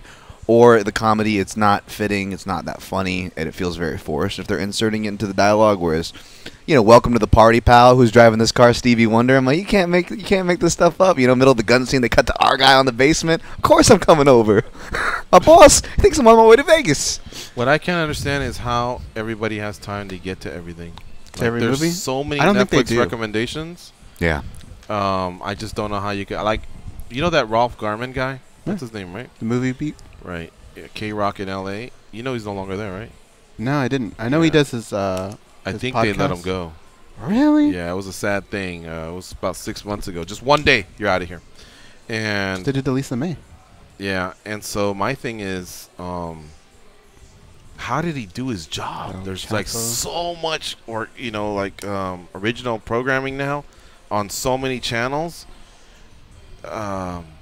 DirecTV's got their own original programming. Netflix has their own original programming. YouTube, that along with everything Showtime throws at you, HBO throws at you, and I'm not even getting into ABC, NBC, CBS. You have your share of dramas and comedies, and then how about just documentaries? When someone goes, "Here's a documentary," off of YouTube or whatever. How does one have enough time for all that? And then, of course, all these channels, to follow the different sports that one likes. It's impossible. I mean, and now throw in podcasts? I don't know. Wow. I don't know how other sports fans do it, even just as a fan, or if you have any other kind of integration into it. And then even like what you said, as far as streaming, me and Goes were talking about lists and to-do lists. On that same to-do list, Goes, that I was telling you about, on the bottom, it's a watch list. So I have like documentaries that I had to catch up on. It's Andy the Kaufman, only Immortal way I can get Technique things one. done. But even those things stay on there forever because even me, I'm not a big watching guy. I don't make myself like a a big list anymore, especially these days with my schedule. But even me, I have a hard time getting around to it. Where I'm like, yeah. I second what you're saying, Gigi. It's too much. It's incredible, dude. What's on your list? Well, Like the other I have day- El Chapo. The Leftovers I heard is good. I haven't seen that. I thought it was on Food Network at first. Crazy Animals. I don't know the name of the documentary, but remember that one that we saw? Yeah. That I want The to see that. 72 most dangerous. Yes. We always talk about the blue ring octopus, the box jellyfish. The box jellyfish in Australia, all the great whites. You know, let me tell you something. Central America and Latin America also has its fair share of predators. And of course, we all knew this. You know, oh yeah, they got the caiman, which is the crocodile. Right. They got the piranhas, and I'm sure there's a couple snakes or whatever. But all that they have, except they have some that I had never even heard of. And there's this one snake in Costa Rica. Holy cow. Like, this is one where if they bite you, you may be losing part of your limb. They just can't get to you quick enough to get rid of the poisons and toxins because it's attacking everything, you know what I mean? And it's got this, like, weird name, like cul-de-sac, something like that. It sounds English or French, but it's in Costa Rica. You know what I mean? But the guy said, oh, as soon as I saw it, I knew it was the cul-de-sac, you know, like, whatever. So that thing's pretty mean. There's a fish that's even meaner than the piranha. There's a lot of predators in cul-de-sacs. And there's fish now that have alligator bodies and still have the... Wait. A fish? Alley fishes or... Get the fuck I'm out. telling you. All right, hold on. And then, you know those black widow spiders? Like, I've seen some before. And I always thought, oh, cool, I stepped on one, you know, whatever. But I never knew that by stepping on one, I'm preventing them biting me and how bad they can be as well. I didn't know that. I just figured, oh, it was pretty bad, but not that bad. Jesus. Is this it? The alligator fish? I think so. Black widows are bad, but what's the brown recluse? Yeah, those are terrifying. They bite you and your skin just starts it's like having the plague or something. Oh my god. Your skin just disintegrates and around that wound until if it's not treated in time, you just start losing everything. I don't know. My craziest reaction I ever had wasn't even from an animal. It was from a plant in Hawaii. It was a flower, and there was this like white mucus coming off of the petal. And like I remember touching it and then rubbing my eye, and my eye was stuck together. Yeah. Hey, I didn't tell you guys. See this Jesus, stuff here? Danny, no. That sounds like something else, Dan. I know. It could have been. I don't know where hopefully it was from the flower. Some guy blew a load on the flower. I'm like a kid walking by. What happened? Yeah, was it like Adam Levine or something? This thing here the other day. Remember when I was looking at it? Well, I guess there must have been something on it, and I guess I had touched my face later, but I did like the last part of the show with like it was burning my face. Really? Yeah, it was from that stuff. That's called Is it from what was inside or someone? Yeah. Something, oh wow. Something that like a little bit might have leaked out or something, and so it got all over my face. More of the story: keep the white stuff away from the eyes. That's crazy. All right. Since we don't have many guests today, let me go over a couple things. The MMA Junkie Radio Show, we have an official radio page. It's facebook.com/MMA Junkie Radio.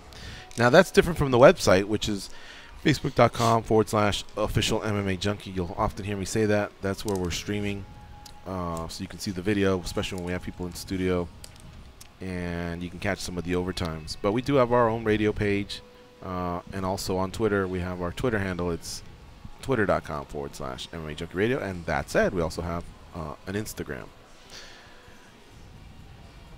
The other thing I wanted to say, wait, what's this here? Jean-Claude Van Damme, can you comment on this story from... I don't know.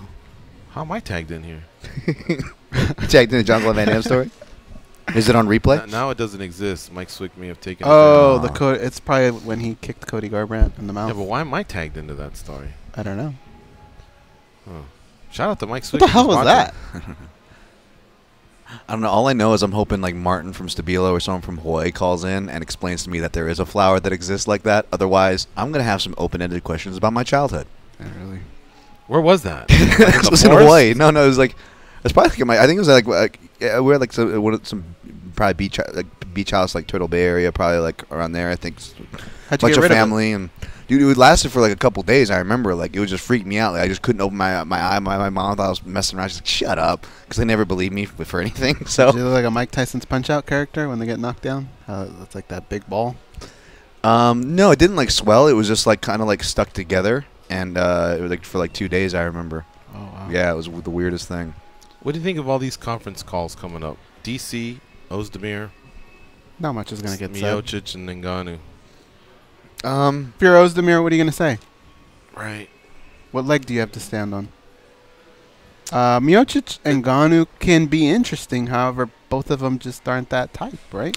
Yeah, it's interesting because both of them are different types, but they're types that, at least with Ngannou, Stipe for sure, but at least with Ngannou, we haven't seen either of them really out of their shell, and we're seeing this bring a little bit more of Ngannou's character, which in turn, I'm hoping, can bring some of Stipe's character. You know, I mean, we've already seen him. You know, we've already seen that. You know, he can be, you know, stifled, not stifled, but you know, he can be stirred up. Whether we're talking about contracts, whether if you talk about, you think someone's getting more of a push than he is, you know.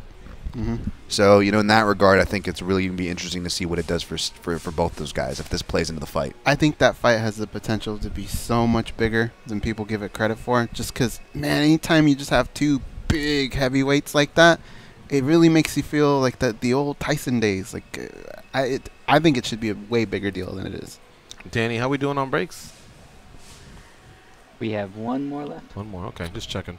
Well, what I was going to say was, it's funny because all these badasses, if you're doing a conference call or a press conference, I almost don't care unless you're colorful.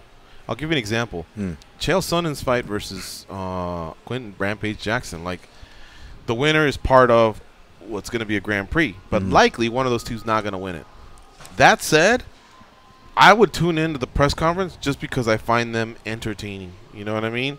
Whereas, like, Miocic and Ngannou are the baddest men in the world, but I'm not anticipating any heat, and I'm not anticipating any humor. So any form of entertainment. You know what I mean? And I think that's what I wish fighters could understand. Are you, like, it's the most basic, simple component. Are you entertained? Like, why should someone tune in? You know what I mean? With Stipe, you tune in because of the first round KOs. He throws leather. You know, he goes after it. He's vicious. He's the baddest man on the planet. But everything else is going to be hard to come by. Now, that said, I also just read that he got a sponsorship deal with Modelo. So congratulations to the champ. Yeah, man, it definitely. You know, you're sparking my memory now because when you think about it, first of all, I co-sign with you. I agree as far as what's going to draw me to a press conference. But aside from the McGregor, the big ones, guys, I really can't think back to, like, I have to go back to UFC 199 in 2016 for, like, you know, a good press conference that was entertaining post-fight. You know, the back and forth between, you know, Faber and Cruz, and of course Bisping and Rockhold. Like, that was, you know, Bisping's got his beer and he's just cold in court. You know, he just came in with the upset. That was a great post-fight, you know, press conference with the old school dais. You know, so I think the dais at times has its function, its use, man. 100%. Go ahead. If Derek Lewis could take one step further, okay, take a step up, and Fabricio Verdum wasn't constantly getting in trouble with something, Cain Velasquez healthy, okay, and then you have the two guys at the top, Stipe and Ngannou, the heavyweight division would be a lot of fun. It really would, and I would love to see what you're talking about, that little dais where maybe the UFC gets them all together and says, you know what, in 2018, we're going to find out who really is the baddest man on the planet. I think the heavyweight division could be great. Great round robins there. What about the three beasts that are on suspension right now? Yeah, Rothwell, JDS, and Barnett. That's three more. Two just left the Bellator, Mir and Nelson. Minikov's floating out there. Why hasn't the UFC grabbed him? If Bellator doesn't seem to want to sign him, why hasn't the UFC signed him? You know, Mark Hunt is a name that gets thrown around, although even though the latest picture I saw shows him in good shape, he's got his hands full with Curtis Blades because Curtis Blades can wrestle. And if he takes Mark Hunt down, that might not be Mark Hunt's night. You know, one of these days Mark Hunt is going to get old. But so far he's shown me that he can still sling leather like no other. A couple other things here. Let's see. I want to make sure I got this right. On Friday, the fighters that are fighting on the St. Louis card at the Scott Trade Center, They will work out and meet the media in 20 minutes increments starting at 1 p.m. Central local time. Doors are open to the public at 12:30 p.m.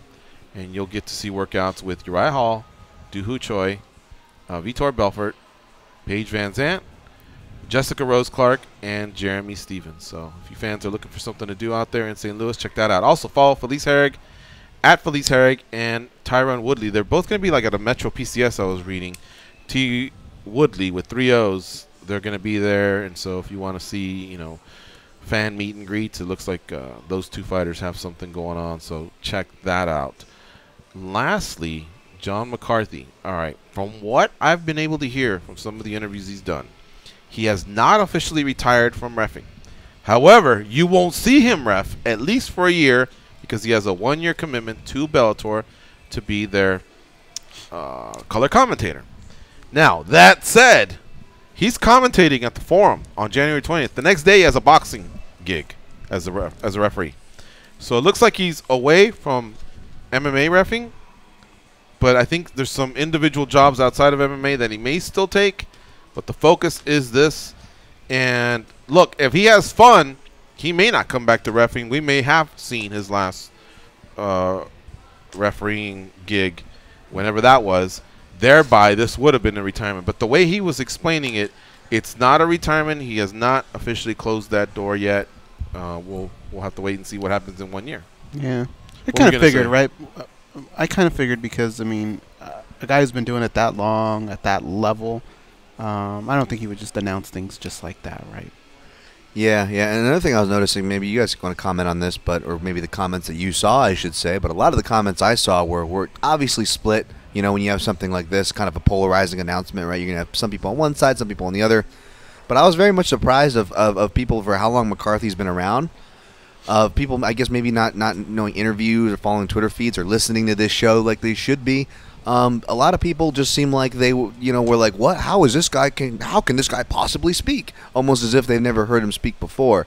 And I noticed a lot of that, which kind of caught me off guard. Which maybe is just a new generation of fan we have. It's called the jerk off. Yeah, maybe that. But you know, if I thought that was the flower that Dan got in his eye. Unbiasedly, guys. I mean, obviously, you guys have a relationship with McCarthy from coming in and knowing him through the sport. Sorry, but like, you know, from hearing him on the show, like, I actually think he could do a pretty good job. So do I. Am I crazy for he thinking that? He did broadcast at Affliction, actually. Yeah, he did. Yeah. And so what McCarthy's going to be able to add is, I mentioned this that day when we were scrambling. The news had just become public while the show was happening. John McCarthy, I think, can do something that I've seen the NFL and the NBA do, and that's the person in the booth. I'm using the air quotes. I'm just too lazy to get my hands out of my pants. Yeah. And you know when there's controversy over a rule, and they go, let's send it up to Mike Pereira or Mike Carey or one of those retired officials. Yeah. Dean Blandino is somebody else I think I've heard. And they kind of clarify, well, this is what the referees are looking at. These are the rules, and this is what I believe they're going to do. And then sometimes it works, sometimes it doesn't. Most of the time it does. John will be able to spot that instantly. I think that's going to add to the telecast. John can also describe technical jiu-jitsu because he's a black belt.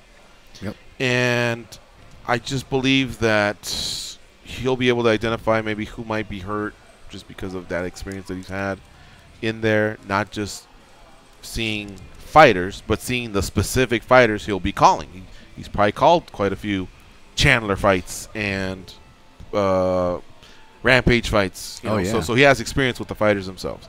So I think it's something worth giving him a chance. Back him for a year, see how he does.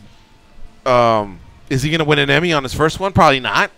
But let the guy figure it out. I think John Anik is – I've always thought John Anik was solid. That's the word I use. Now I think he's like outstanding. Mm-hmm. He got outstanding in the last 2-3 years because he just kept working and working and working and working. And now he's so solid that this guy they were going to replace him with last summer, he never came. You know, he never showed up. So I think same thing. You just got to figure it out. Now, I realize that as I say that, a lot of people, it's just not going to be their cup of tea. And that's fine. I'm pretty sure John's okay with that. Paramount's okay with that. Spike's okay with it. There's no way one person on this planet makes everyone happy. I'm positive of that. Mm-hmm. I'm positive of that. There's always someone out there that either just likes to be a contrarian, they were born to be a contrarian, or they just have a different opinion. Yeah, right. So, yeah. The flower you're talking about is called the plumeria flower. It is a thing. Oh, okay, cool. And the snake is called the fer-de-lance. I can sleep tonight. The fer-de-lance? Fer-de-lance, yeah. Ooh, I'm gonna look that up right now. Yeah, check it out. All right, let's take this last break. You're listening to MMA Junkie Radio on Sirius XM, Rush 93. Stay close. We'll be right back.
Tell your boss to reschedule that meeting.